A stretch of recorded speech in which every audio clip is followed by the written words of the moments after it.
다음으로 2부로 넘어가게 되는데 2부 오늘 시간은 제가 다큐를 소개해드리는 시간인데요. 이 풀 제목을 말씀을 안 드린 지도 오래된 것 같아가지고 다큐를 인생처럼 인생을 다큐처럼이 풀 네임이었어요. 줄여서 다인다. 그런 말도 있었어요. 그럼요. 다 있었어요. 근데 우리가 너무 맞겠지요. 나이브해졌어. 듣는 사람만 듣는. 반성합니다. 다인다 시작해보도록 하겠습니다. 지난 시간에도 예고를 해드렸다시피 오늘은 미량아리랑이라는 다큐멘터리를 가지고 이야기를 해보도록 하겠습니다. 이 영화 같은 경우에는 송전탑 공사를 막기 위해서 투쟁을 했던 밀양의 주민들의 모습을 담은 다이렉트 시네마라는 장르의 다큐멘터리예요. 다이렉트 시네마라는 거는 특별히 연출자나 카메라가 큰 개입을 하지 않고 있는 그대로 보여주고자 노력하는 것 자체가 이 서사가 되는 그런 거를 뜻하는 장르인데요. 박벨 감독의 작품이고요. 이 박벨 감독 같은 경우는 밀양아리랑 이전에도 밀양전이라는 작품을 만들어서 이 밀양의 이야기를 담기도 했고, 또 2018년도에는 이제 소성리에서 사드 반대 투쟁을 할 때 그걸 담은 소성리라는 다큐멘터리도 만들면서 꾸준히 국가위에서 희생을 강요당하는 이 농촌 지역의 삶을 추적해온 그런 감독이십니다. 어떻게 보셨나요, 일단? 저는 이런 영화 잘 못 봐요. 왜? 감정이입이 너무 많이 돼서 이런 거 잘 못 봐요. 볼 때 그렇죠. 힘드시죠? 이렇게 이런 영화 별로 안 좋아해요. 절대로 일어날 일 없는 총싸움 이런 거 좋아하잖아. 차라리 그런 게 낫지.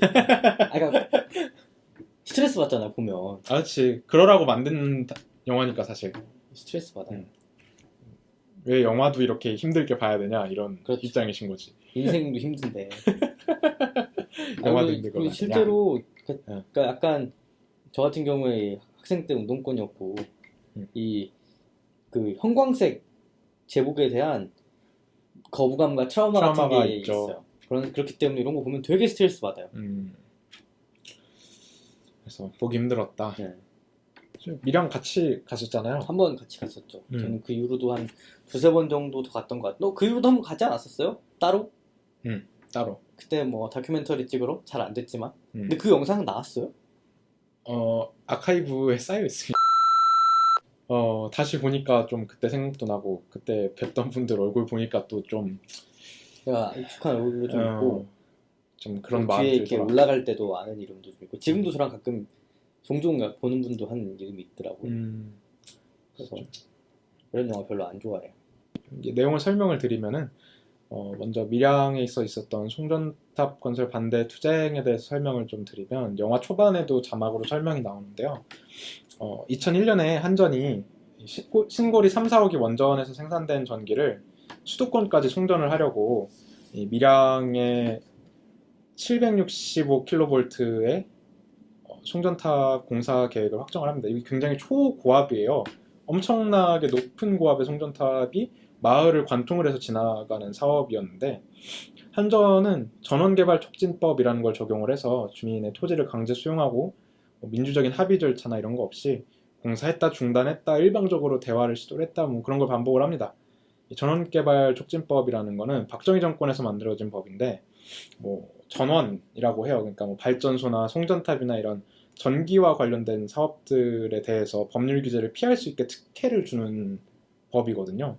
이런 법 많아요. 수용법이라고 지금 다른 법이랑 합쳐졌지만 그러니까 수용법이라는 게 있고 과거부터 되게 많았어요. 이런 게. 도로를 짓는다거나 이럴 때. 몇 가지 사건이 있는데 하나는 경부고속도로 토지 보상 때 어느 구간이었더라? 기억이 안 나는데 이 법이 있던 구간과 없던 구간이 있어요. 양재에서 수원까지 토지 보상하는데 3일 걸렸다 그랬나? 4일 걸렸다 그랬나? 말도 안 된다. 아무튼 그 초창기에 말도 안 되는 방법이 있었고 사실은 이 법 이전에도 강탈하는 방식은 많았죠. 그냥 경찰서 끌고 가서 때리는 거예요. 도장 찍을 때까지. 유명한 사건으로 구로 분배농지 강탈 사건이라는 게 있어요. 그러니까 일제 때 농지를 뺏겼던 농민들이 해방돼서 다시 분배받았는데 그걸 이제 지금 구로디지털 단지 당시 이제 구로공단을 짓겠다고 이제 강제로 가져간 거죠. 일단 소송을 해서 이겼어요. 이겼나? 아무튼 거의 이겼나? 대법까지 가서 그러니까 이제 이 경찰들이 이 사람들 잡아가서 팬 거죠. 이제 패면서 한 거는 사기쳤다 니네. 이 땅 다시 분배받을 때 사기친 거다. 뭐 음. 이런 걸로 해가지고 이 강제로 그러니까 땅만 뺏은 게 아니라 이 사람들을 사기꾼으로 만든 거지. 아, 그리고 사회적 낙인까지 아이고. 찍는 이런 사건도 있었고. 맞네, 뭐가. 그래서 특히 경부고속도로 건설사를 막 되게 미화하는데 미화할 수 있는 게 아니거든요.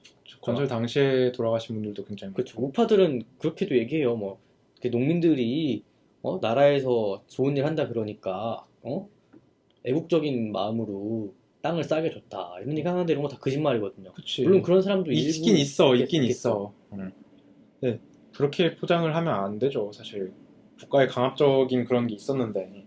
그런 것이 음. 계속 있어 왔던 거고, 다만 저는 이런 법 자체가 없어져야 하냐는 좀 다른 문제인 것 같긴 해요. 어쨌든 아, 공익적인 목적으로 이 해야 하고, 그리고 사적 소유권, 특히 토지에 대한 소유권이 어디까지 있냐에 대한 고민을 좀 해볼 필요가 있다라고 생각하는데, 다만 이 과정에서 충분히 소통하고 그리고 충분히 보상이 필요하다라는 그런 과정이 입장이거든요. 없었죠. 계속 이어가면은 송전탑 투쟁은 이런 내용이었고요. 이제 다큐의 내용을 조금 더 보자면은 여러분도 보시면 알겠지만 뭐 이렇게 막 수도권 중심주의에 대한 정치적인 의미가 등장을 한다거나 뭐 원전과 관련한 환경 운동에 대한 서사가 중심에 등장을 하진 않아요. 중간중간에 이제 뭐 이계삼 선생님이라든가 뭐 이런 분들이 나와서 그 내용을 설명을 해주시긴 하는데 그게 사실 서사의 중심에 등장을 하진 않습니다. 그리고 막 뭐 되게 흔히 PC하다라고 표현을 하죠. 그런 것도 아니에요. 오히려 그 반대에 가깝죠. 영화 초반을 보면은 뭐 저놈들이 내 가슴 만졌다고 통장 아저씨한테 얘기를 했는데 뭐 기분 좋았겠네 카드라 막 이런 얘기 나오고 뭐 남자는 하늘이고 여자는 땅이다. 그래서 그 생각이 싫어서 군인을 하고 싶었다. 이렇게 말씀하시는 할매도 계시고 뭐 제작진한테 되게 무리한 질문을 한다거나 이런 게 심심치 않게 등장을 해요. 결혼하지 말라고. 처음 봤을 텐데 밥 먹으면서 그런 얘기를 해요. 네, 뭐 그런 데서 거기서 교차성이 발생을 하고 그런 맥락에서 의미를 발견을 하게끔 하는 게 다이렉트 시네마의 역할이기 때문에 박배일 감독이 일부러 이런 것들을 안 없애고 넣었다고 생각을 하는데, 그러니까 우리가 흔히 생각하는 이런 다큐멘터리를 봤을 때 막 엄청나게 이 웅장한 무언가 이데올로기라든가 이런 게 중심에 놓이지는 않아요. 이들의 모습을 보여주는데 굉장히 초점을 맞춘 다큐멘터리다. 원래 싸우는 음. 사람들은 그 사람들이 원래 막 고결하고 순수하고 이런 게 그렇죠. 아니라 그렇죠. 그냥 우리 주변에 있는 사람들이 맞습니다. 그걸 그대로 보여준 거지 사실. 맞습니다. 그러니까 박배일 감독이 인터뷰에서도 이런 얘기를 해요. 영화의 엔딩 씬을 보면은 행정 대집행을 하는 순간을 음성으로만 처리하고 농성장에서 같이 밥을 나눠 먹는 영상이 나와요. 막 이렇게 웃으면서 즐겁게 인터뷰를 보니까 밀양 할매들의 투쟁에 힘이 나오는 거는 밥상과 농사를 짓는 밭이었다라고 이야기를 하더라고요. 그래서 그걸 보여주고 싶었던 거지 싸움 그 자체가 문제가 아니었다. 일상이 깨지고 전쟁터로 변한 것에 대한 아픔을 보여주고 싶었다라고 인터뷰에서 얘기를 하시더라고요. 그러니까 아까 영현 씨도 말씀을 하셨지만 그냥 우리 주변에 있는 할배들이세요. 그러니까 막 이렇게 말씀을 하시기를 뭐 북한에 전기 보내려고 그런 거 깔라고 미친놈들인가 했다 막 이런 얘기도 나오고 우리 동네 아닌 줄 알고 별 생각 없었다. 근데 우리 동네라길래 관심이 생겼다. 뭐 이런 말씀도 하시고 그러니까 대체 왜 내가 농사 짓는 땅에 우리 조상님 모셔둔 선산에 저 송전탑을 세워야 하느냐라는 게 이분들의 가장 큰 주요한 그 이야기들이었어요. 이 다큐멘터리에서. 그리고 밭으로 지나가고 집 위로 지나가는데 그렇죠. 이게 그러니까 실제로 인간에게 해로운가는 즉 논란의 여지가 그쵸, 있긴 해요. 논란의 여지가 있어요. 근데 영향은 있을 거다라고 얘기하는 게 당진 이런 데서 오마이 뉴스에서 실험했던 게 근처에 그냥 그 형광등을 들고 있었던 형광등이 켜져요. 켜지죠. 전자레인지 안에 있는 거와 같은. 그쵸. 어쨌든 전자파가 자기장 있는. 전자파가 나온다는 거고. 그러니까 이게 영향이 있냐 없냐와 별개로 다른 데서는 없는데 여긴 있다라는 거잖아요. 그러니까 영향이 있는지 없는지를 알 수 없으면은 일단 위험하다라고 보는 게 기본 디폴트인데. 밤에 소리가 나요. 아, 맞습니다. 맞습니다. 하는 소리가 계속 나고. 그게 굉장히 큰 고통이죠, 사실. 그리고 축사 이런 데 옆에다 지었거든요. 밀양 같은 경우에. 그랬을 때 사실은 어떻게 될지 모르는 거잖아요. 그렇죠. 알 수 없는 거죠. 하여튼 이렇게 많은 피해들이 가는 송전탑이 결국에는 한전이 공사하다가 중단하다가를 반복을 하다가 14년도 6월 11일에 행정대 집행을 감행을 합니다. 아직도 딱 기억나요. 2014년 6월 11일에 전날에 날 새서 전날에 비가 엄청 많이 왔어요. 서울은. 비가 엄청 많이 왔고 날 새서 서울에서 그러니까 그때 세월호 때였으니까 세월호 진상규명 문제로 데모를 비 오는 새벽까지 엄청 늦게까지 했어요. 그래서 그날 택시 타고 집에 들어갔던 것 같아요. 제 기억에. 그리고 이제 다음날 아침에 그러니까 잠늦게까지 데모를 했으니까 아침에 좀 늦게 일어났을 거 아니에요? 그랬겠죠. 아침에 이렇게 TV를 켰더니 나오더라고. 그 경찰이랑 한전이랑 관계가 되게 묘해요. 실제로 그 밀양 인근의 청도 거기도 송전탑 문제가 있었는데 청도경찰서장 이현희가 주민들한테 돈 봉투를 살포합니다. 500만 원씩인가? 근데 그 돈이 어디서 나왔냐면은 한전 시공사에서 나왔어요. 한전 시공사에서 나온 돈을 경찰이 뿌린 거거든요. 이런 식으로 굉장히 있었던 거지. 결탁해 있었고 그리고 뭐 떡값 받은 사람들도 꽤 있다고 하고 이때 집회관리 공로로 투입됐던 경찰 중에 73명이 표창을 받았고요. 10명이 특별 승진을 했습니다. 그쵸. 반성이나 사과도 없었고 그리고 또 논의 과정에서 작성한 회의록을 폐기한 사실이 나중에 국가기록원에 의해서 밝혀지기도 했고요.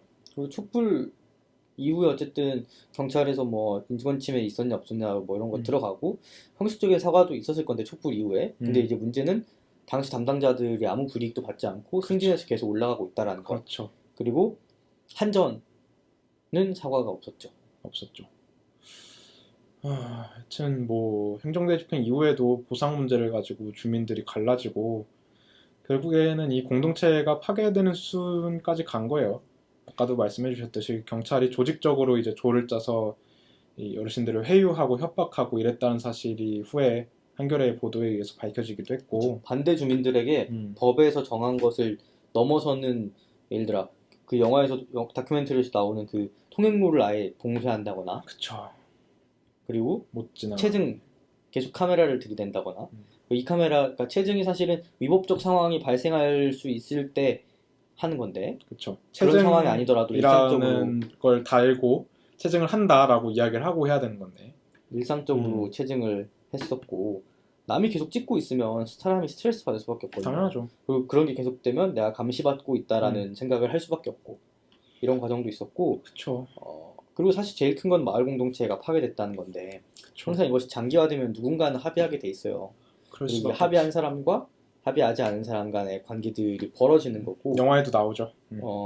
제가 실제로 6월 11일 이후에 갔을 때 되게 격화돼 있었어요. 그러니까 마을 안에 식당 같은 게 있는데 경찰들이 그 안으로 밥 먹으러 가는 거지. 마을 한가운데 경찰들이 왔다 갔다 하면서 한전 직원들이랑 이제 주민들은 어떻게 그러니까 사인하는 것까지 이해하는데 어떻게 쟤네한테 밥까지 팔 수 있냐 이런 상황도 있는 거고 그리고 부실한 설명에 뭐 이런 건 당연한 거고 결정적으로 이런 게 너무 빈번했어요. 강정 해군기지 때도 그랬고 그쵸. 성주 때도 그랬고 그리고 이번에도 그렇고 늘 하던 방식인 거야 이거는. 그러니까 마을 공동체를 파괴하는 방식으로 가는 거거든요. 이걸 설득해서 어떻게 뭐 나은 쪽으로 가고 그리고 전체가 어떻게 동의할 수 있을지 이런 방식이 아니라 하나씩 깨는 거예요. 그치. 이건 똑같아요. 노조 깨기든 공동체 깨기든 항상 이런 방식으로 이탈자들을 발생시키거든요. 참 씁쓸해요 이런 거 보면은. 강정마을도 가니까 이 주민들이 반으로 갈려가지고 이 해군기지 찬성하는 주민들은 이쪽 마트 가고 반대하는 주민들은 이쪽 마트 가고 이런 상황이더라고 내가 갔을 때 보니까. 참 씁쓸하죠. 이런 걸 보면은 정말 국가폭력이 되게 교묘하게 작동을 하고 있구나. 막 누굴 고문하고 때리고 묶어놓고 이런 것뿐만이 아니라 되게 일상 깊이 파고들어서 정말 공동체를 망가뜨려 놓고 편을 가르게끔 만들고 결국에는 원하는 바를 이루게끔 만들고 있구나 하는 걸 보면서 참 씁쓸했습니다. 그리고 이 경찰이 항상 이런 죽음을 규정하는 방식이 있어요. 밀양에서 두 분이 돌아가셨는데 한 분은 이제 밀양 자체가 이슈가 된 게 이치우라는 어르신이 음독 자살을 하셨거든요. 이후에 이제 서울 상경투쟁이 시작되고 뭐 이러면서 좀 이슈화가 됐었는데 이치우 어르신은 음독이 아니라 유한숙 어르신이 음독을 분신이에요. 하셨고 분신인데 이제 뭐 실화다 이런 식으로 가고 유한숙 어르신 같은 경우 개인 문제가 있었다 그런 거예요. 예를 들어 누가 죽어요. 그러면 주변 사람을 조사를 할 거 아니에요. 그런 거예요. 예를 들어 부인이랑 전날에 싸웠어 밤에. 모종의 이유로 싸웠어요. 그러면 이제 경찰이 조사 때 물어볼 거 아니에요. 뭐 요새 특별한 거 없었냐? 나랑 싸웠다. 그러면은 그게 이유가 경찰이 되는 거지. 그렇죠. 가정 불화가 평소에 있었다. 이런 식으로 되면 이게 문제가 뭐냐면 죽은 사람 사실 죽었으니까 끝이에요. 근데 남은 사람들이 이런 식으로 경찰에서 발표가 나오면 자기 때문에 죽었다고 생각한단 말이에요. 그치. 사실 전기차 얘기하면서 이 다큐멘터리 얘기를 했잖아요. 이거를 좀 더 자세히 설명을 하기 위해서 일단 이곳에 송전탑이 필요했는가를 먼저 보도록 하겠습니다. 다큐멘터리를 보면 하승수 씨 호칭을 뭐라고 해야 돼? 현 변호사? 전 녹색당 하승수 씨라고 할게요. 그냥 하승수 씨가 설명을 해주는데 신고리 3호기 가동 때문에 굳이 새로운 송전탑이 필요하지 않다고 지적을 해요. 이미 고리원전에서 생산하는 전기를 보내기 위해서 깔려있는 송전선을 이용을 해도 아무 문제 없다. 그리고 새 송전선이 필요하다고 할지라도 이렇게 생활에 큰 지장을 주는 초고압 송전탑을 마을을 관통하게끔 만들 이유도 없다라고 설명을 해줍니다. 그리고 그렇다면 신고리 원전은 괜찮나? 왜 이렇게 해야만 했나? 괜찮은 건가?를 보면은 그 당시 문제가 많았어요. 뭐 부품 불량의 문제도 터졌고, 뭐 건설 당시에 뭐 균열이 있네 마네 이런 안전성이 보장되지 않는 상황이었어요. 그래서 공사가 지연이 돼서 1, 2년 정도 더 늦게 완공될 거다라는 발표가 있었는데 그럼에도 불구하고 밀양송전탑 공사는 명분 없이 행정 대집행을 한 거죠.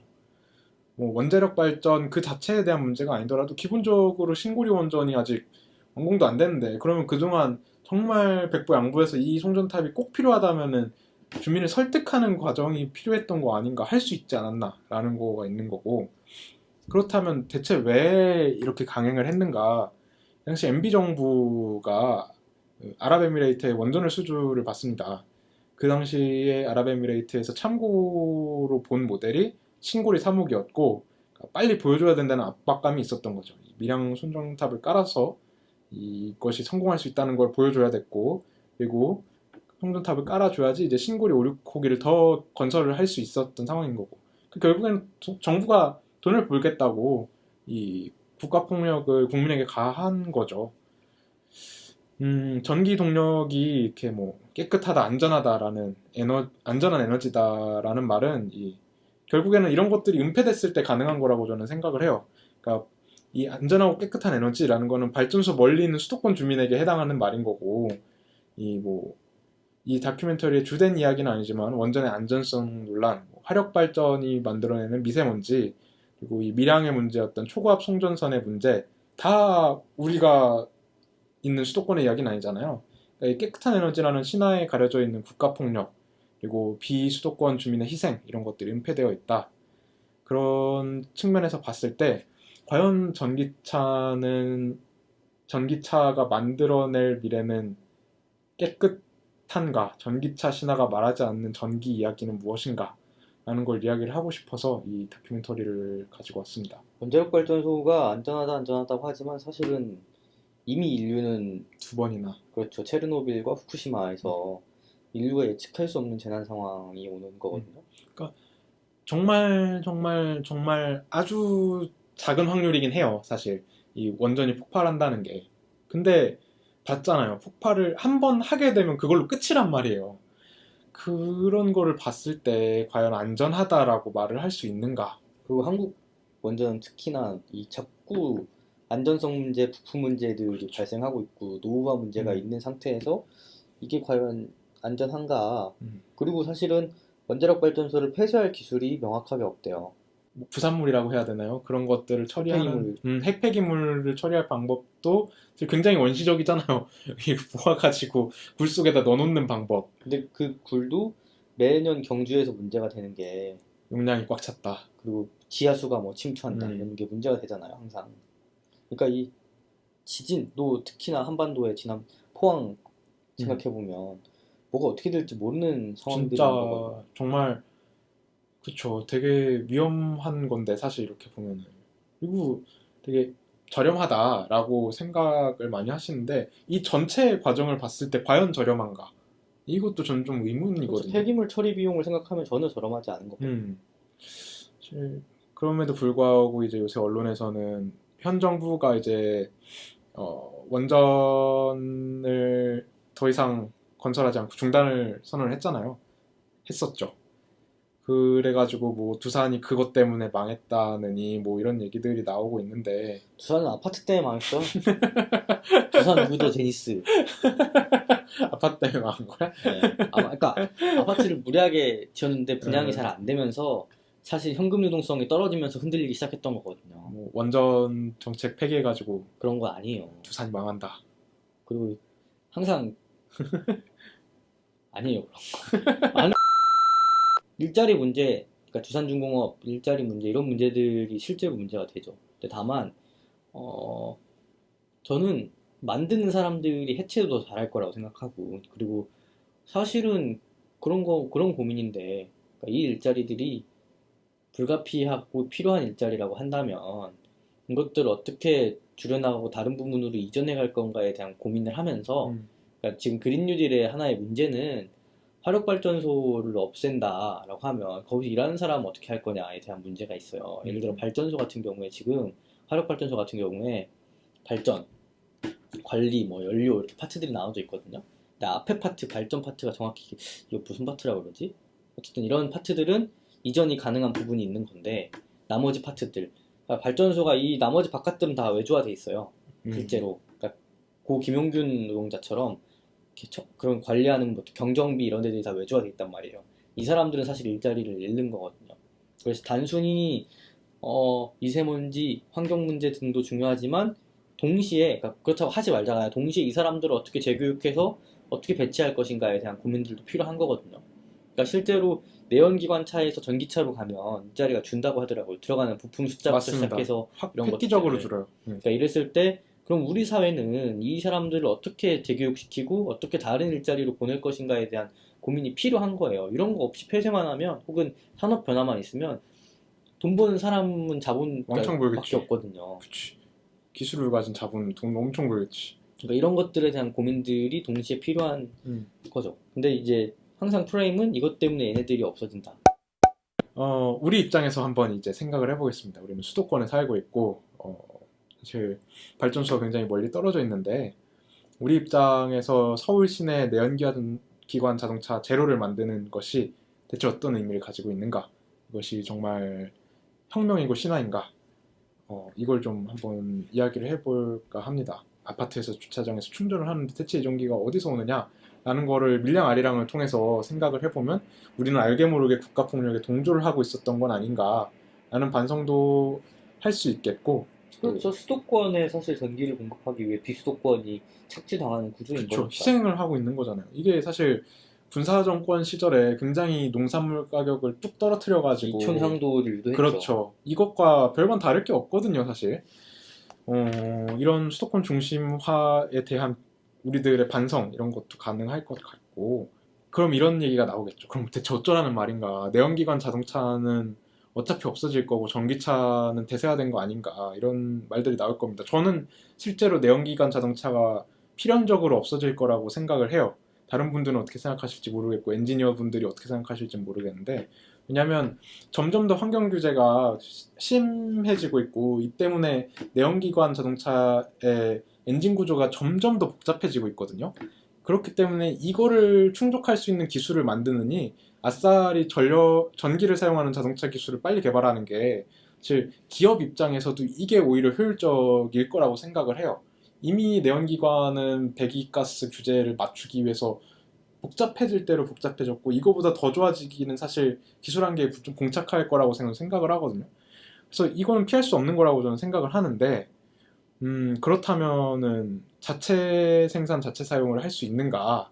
충분히 가능한가? 서울 내에서 이것에 대해서도 이제 좀 많은 논란이 있죠.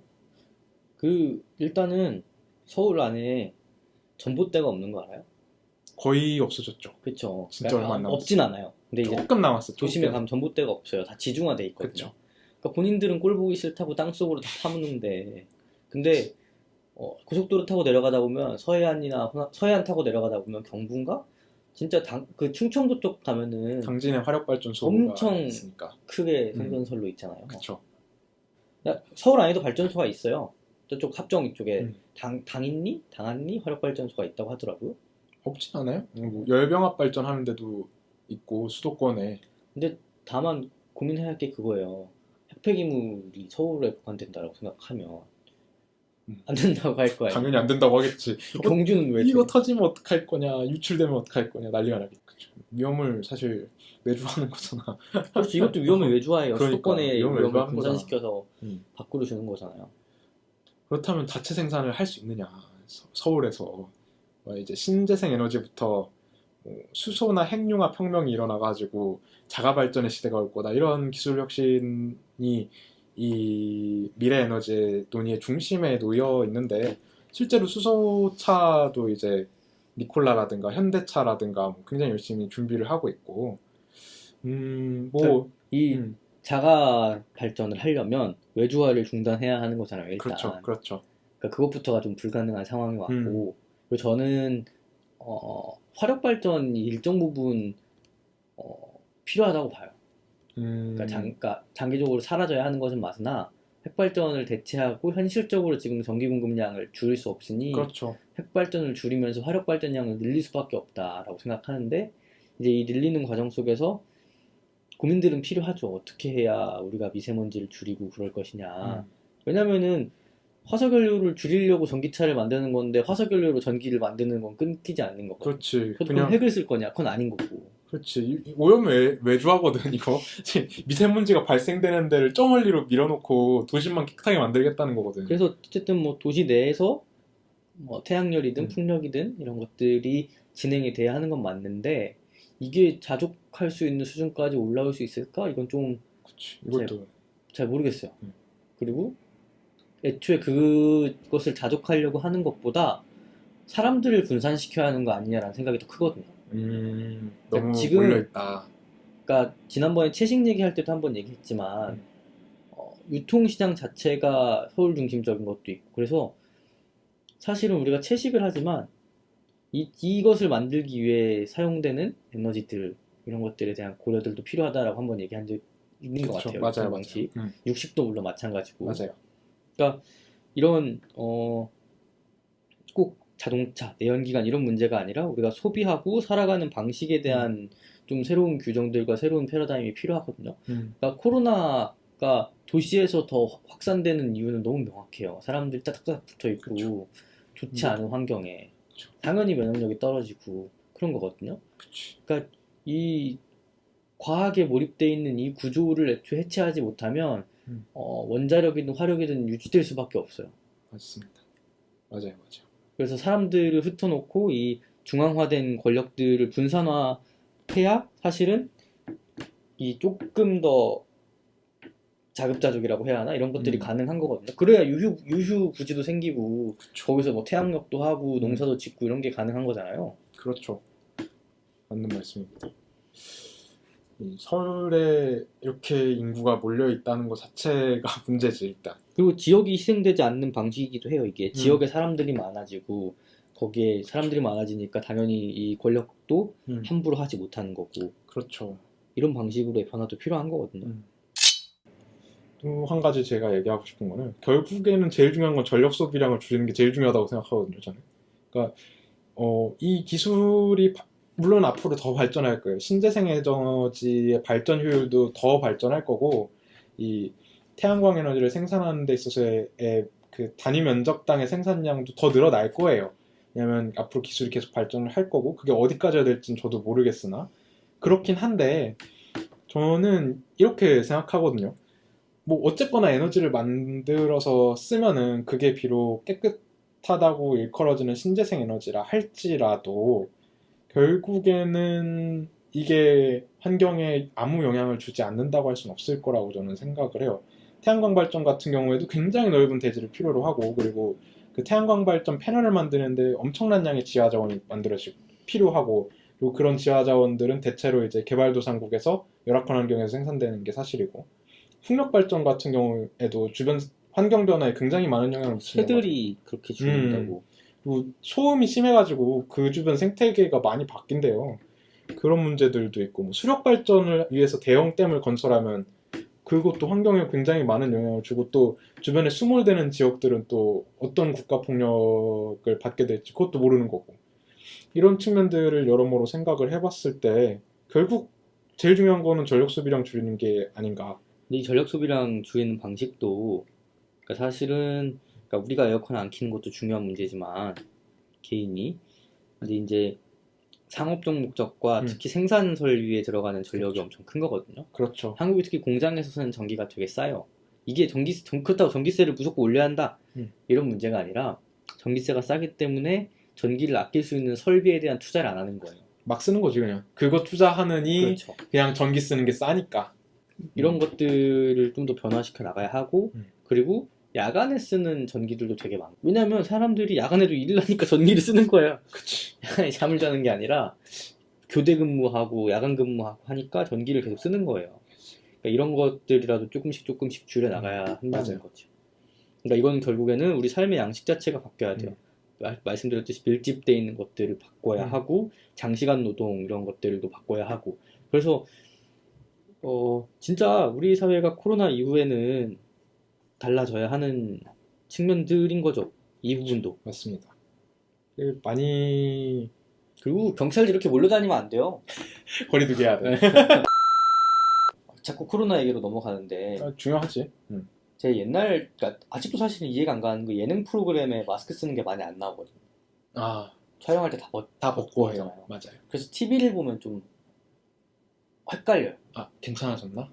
괜찮아졌나가 아니라 그러니까 이런 시대가 있었지 라는 느낌이라고 해야 하나? 특히 이번에 이런 다큐멘터리 되게 오랜만에 봤는데 사람들이 마스크 안 쓰고 돌아다니는 거예요. 그 사람들이 저렇게 몰려 있는데 명동에 꽉 차 있잖아. 영상에 나오잖아, 이 다큐멘터리. 진짜 저런 때가 있었지 싶더라고. 마스크 불편한데 지금도. 근데 이 코로나 초기에는 아침에 이제 출근을 할 때 마스크 안 끼고 나와서 집에 돌아온 적이 몇 번 있거든요. 근데 이제는 그냥 너무 자연스러운 일상이 됐어. 그 가방에도 몇 개 넣어놓고 자리에도 몇 개 놓고 이런 것도 있고. 그러니까 벌써 6개월 벌써 6개월이 반년이야. 났었어요. 벌써 반년이야. 그러다 보니까 되게 자연스러워졌거든. 사실 마스크가 정착되는데 6개월 걸렸단 말이에요. 그쵸. 어떻게 보면 6개월밖에 안 걸린 것 같아. 금방 한 거예요. 맞아. 그래서 사실은 인간이 생각보다 새로운 삶의 양식에 잘 적응해요. 잘 적응해요. 맞아요. 진짜. 그런 걸 보면 그러니까 약간의 불편함 정도는 사실 다들 감수할 수 있는 거 아닌가라는 그런 걸 또 보여줬어요. 생각을 맞아. 하게 되는 맞아.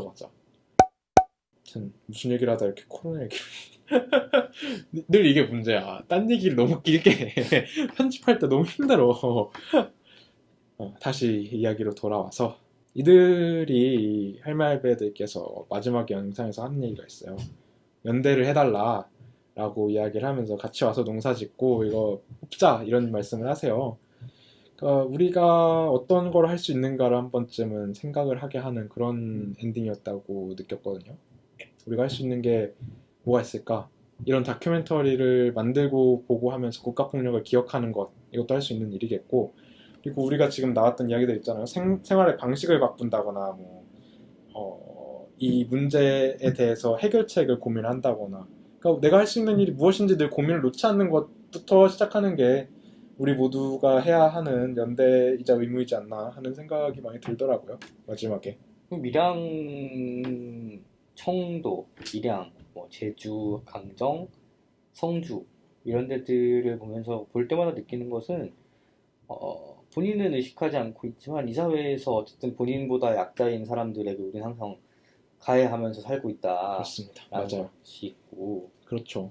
그리고 기억도 투쟁이에요. 어떻게 기억하느냐 그리고 누가 어떤 방식으로 기억하느냐가 굉장히 정치적인 메시지이기 때문에 누구에 의해 역사가 쓰여지냐가 그렇죠. 이것도 기억 투쟁이라고도 하거든요. 어떻게 기억하고 어떻게 그 기억들을 재생산하고 그리고 어떻게 이 기억들을 실제적인 변화로 바꿔 나갈 것이냐가 사실 정치이기도 하거든요. 그렇죠. 중요한 문제죠. 다음 시간에는 이제 양현 씨 차례인데 혹시 생각해 두신 거라든가. 떠오른 국가 버려진 국민이라는 책이 있어요. 네. 요새 신문에도 많이 나오더라고요. 그 일본